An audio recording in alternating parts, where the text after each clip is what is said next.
So there is news coming out, and I don't know that this is all that shocking, that the coronavirus is disproportionately affecting people in the African American communities.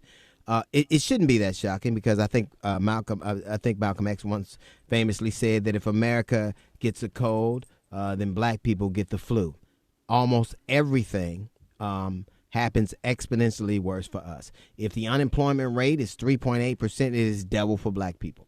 If people are incarcerated, we bear the brunt of that. If people are there, lack of resources, we bear the brunt of that. The environments that we live in are where everybody dumps everything. People are talking about the mitigating circumstances. Obviously, we live in more crowded communities.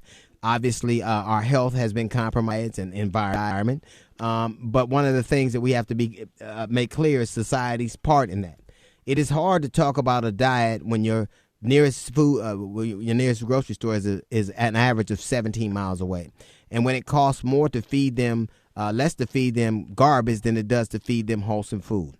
Or when they go to the doctor and nobody believes them and give them less pain medication and less attention. And there is a lot of mistrust in our communities, and deservedly so. So there are many reasons that black people and Latin people bear the brunt of this disease. Oftentimes, it is a socioeconomic thing because it is so expensive to be poor in America that almost no one can afford it. Rich people can't afford to be poor. It is too expensive. You pay more for insurance. You pay more for gas. You pay more for laundry. You pay more for virtually every service, everything.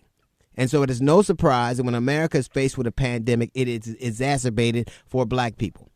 I said on a couple of months ago, I said that black people tend to vote differently than everybody else. Conservatives vote because they want things to stay the same. Liberals are aspirational. They want things different. Black people tend to vote to survive. It is our very survival that is at stake.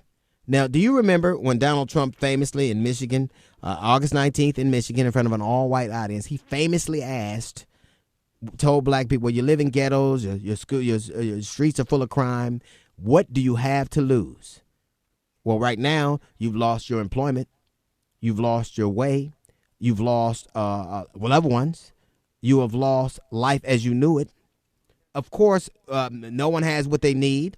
No one has the respirators they need. Nobody has the mask that they need. Nobody has the attention that they need. And if they don't have it, what do you think that means for us?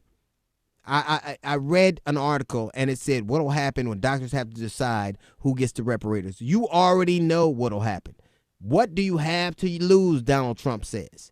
Then he says, well, he didn't act on this information because he's a cheerleader for America.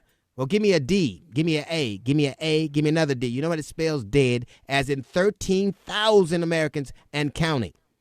Can you imagine anybody else doing this? Anybody else being this negligent and laissez-faire about something so detrimental? But if it happens bad for America, it is worse for us. What do you have to lose, he asked black people. What do you have to lose? You live in deplorable conditions. Your streets are full of crime. What do you have to lose? Black people now are disproportionately affected by this disease more than any other ethnic group. What do you have to lose? Your lives. That's a little note from the GED section. It's the D.L. Hughley Show.